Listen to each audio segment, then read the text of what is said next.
Welcome to New Possibilities. I speak truth to power without fear. So, this is a continuation of my video about black male YouTubers being censored.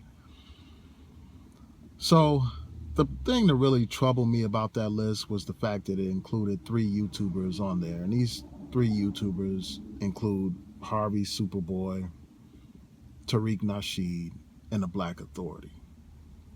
The fact that those names were included on that list caused me to question the motives of these people who set up the list.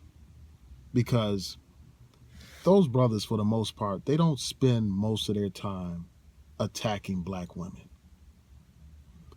They don't target black women for their videos. Most of their content addresses racism and white supremacy and other issues involving social commentary and cultural critiques. So I really think that it was inappropriate to include those people on that list, and it caused me to question the motives of the people who put together that list.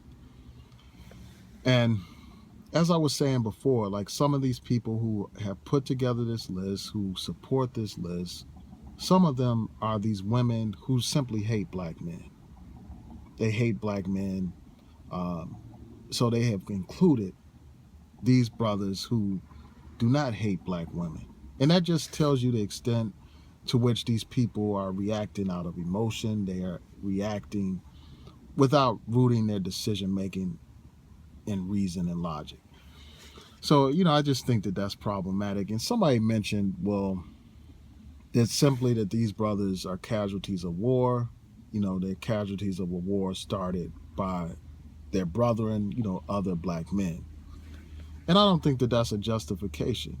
I mean, that's simply like somebody justifying the killing of innocent civilians in a conflict. Despite the fact that there are two warring factions, that doesn't mean that innocent bystanders should be caught up in the crossfire. And I think that for all intents and purposes, that's what you have here. So, I find that to be problematic. I would not have any problem with people targeting somebody like a Tommy Sotomayor. I mean, this is a man, after all, who would look like a hypocrite, as other people have pointed out, if he condemns flagging of videos, because this is a man who's encouraged people to flag videos. So he's the last person to be crying about videos being flagged. And also, as I said at the beginning of my last video, I don't have anything against people flagging videos where someone's making threats, where somebody is participating in cyberbullying and harassment. I don't have a problem with that when people are disclosing private information. If people are engaging in those kind of activities, I have no problem with individuals getting together and flagging down those types of videos, because that's not free speech. That's conduct that is not conducive, that goes beyond simply speaking about your opinions on issues. And this is a man, Tommy Sotomayor, who has done things like that. He's stalked people on their social media, gone to their Facebook pages and have, defamed them and attacked them. And he's flagged down many channels because people simply critique his opinions. And this man has stolen people's copyrighted material and then had the nerve to flag people for using his material. So I have zero sympathy for him. I have zero sympathy for his channels getting flagged down because he engages in that kind of activity. But when somebody is simply expressing their opinions about different issues and they happen to have a couple of videos that you don't agree with, I don't think that that's a basis for terminating their channels. I simply don't. And then again, that's going to come back to haunt these people who are sponsoring this effort, because a lot of their favorite YouTubers attack black men with the same kind of hatred and same kind of venom that a lot of these misogynists do. So that's one thing that I want to point out. And then, going back to questioning these people's motives, they claim to be so concerned about the plight of women. They claim to be all about women's empowerment and this and that. But when it comes to a lot of important women's issues, dealing with black women, these people are silent. I looked at 3 of these people, these swirlers, these black women going their own way, these so-called black empowerment women, black women's empowerment people. I looked at their videos and I didn't see not one of them address that situation in Charlotte, North Carolina, where the sister was attacked by an Asian man, where this Asian man pushed the sister, kicked the sister, threw his sister to the ground, and choked his sister over some damn eyelashes. I didn't hear one of these people say anything about that. Not one. And, when you have these cases of black women being killed, like the Renisha McBride case, I didn't hear any of these women put out any videos about that. I didn't hear any of these women put out any videos about that half Asian, half white cop who raped many black women. I didn't hear a word from these women. So that causes me to question their motives. I think a lot of these women, unfortunately, are motivated by hatred instead of love for black women and black people. I mean, you got one of these people talking about how Asian men are winning. One of these people idolize these Asian guys. Talk about how they're all this and that and how they're winning and the black man is losing. Well, to a degree, I have to say that person is right to a degree, that the black man is losing. You're losing, and these Asians are winning when they own and control a lot of the businesses in the black community. Yeah, the Asian community is winning when they can choke up a black woman and that business is still open, and you still have black women all over the country still going to these Asian stores, buying hair from these Asian people, buying other beauty products from these Asian people. Yeah, they're winning all right, and black people are losing. And people like this woman who's idolizing these Asians, she's losing as well. So that's what I have to say about that. And then some of these people want to pretend like, this black women, I guess these swirlers are just all about character over color and all this and that. If that's the case, why is it that most of the people that they celebrate and elevate are white men? Why don't they feature any black couples on there if they're all about character over color? The fact of the matter is, these people are all about color. They're not focused primarily on character. If they were about character, they wouldn't describe good black men as unicorns, like mythical creatures. I mean, that's like non-existent creatures.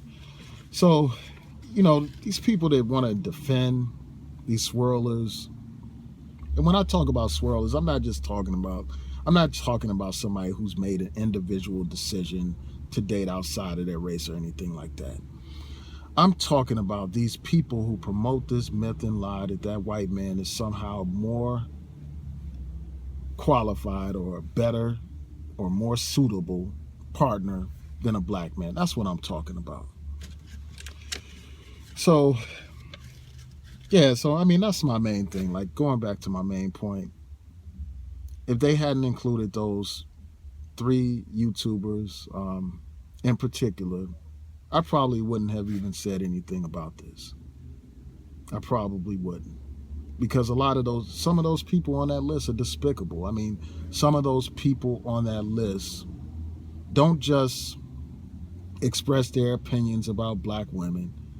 These people are bottom feeding. A lot of them are bottom feeding parasites who profit off of humiliating and disrespecting black women. And even beyond that, some of them participate in threats, some of them cyberbully, some of them stalk people, and some of them pull up people's personal information, their private information, and display it on YouTube. So I don't have sympathy for a lot of these people. And some of these people, while they do these despicable acts of exposing everybody, they hide behind a computer screen. So I don't have respect for that. I don't have respect for people who attack black women, calling them all kinds of derogatory names. So for the most part, I couldn't care less about some of those people having their channels flagged down, just on a surface level. But again, the main issue is this: when you censor them, it's going to come back to haunt you. Because as we see with these advertiser dollars, like, some people probably went after certain YouTubers and said, well, their content is not advertiser friendly, so let's report them. Now all these different YouTubers with all kinds of different views and perspectives on issues are having their advertiser dollars taken away from them. So that's an example of people being subjected to the very same things that they supported at one point. So let me see if there are any other points that I want to make. I just think that it's odd also that, they put together this hit list of these black men, but I don't see them putting together any kind of hit list for racist white supremacists and others, who attack black people and black women. And I just think that that's, a contradiction. At one point, I had videos on my other channel encouraging people to flag white supremacist videos. And, now I've changed my perspective. I don't think that censorship is the answer. I just think that the best way to challenge hateful speech is with a counter message, by debunking and discrediting weak arguments that are presented. And these misogynistic arguments that are presented here on YouTube are very weak and flimsy and can be easily ripped apart. And I think that more black men need to step up and do that. So let me see if there's any other point that I want to make. Oh yeah, and this is the last point that I'm going to make before I go. Hopefully this will be able to fit on this video.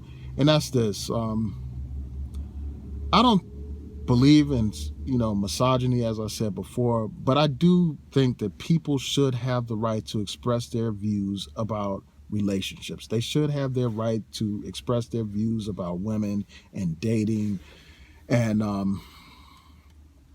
just various issues dealing with relationships, black and, black male-female relationships, whether we're talking about child support or birth control or sex and all that kind of stuff. People should be able to talk about those things in a respectable kind of manner.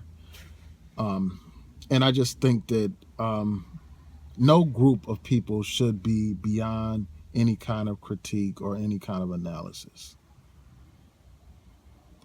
And the final thing that I want to say is this. Somebody made the point about accountability. And I think that it's odd because a lot of these people that are saying, well, you're holding them accountable and you're not censoring them, they don't want women to be held accountable. But that's a whole nother story. But there's a huge difference between holding somebody accountable and flagging down their channels. There are other ways to hold people accountable. And since I'm out of time, I'll just end it right there. Please rate, comment, subscribe, and if you really support New Possibilities, donate. Peace.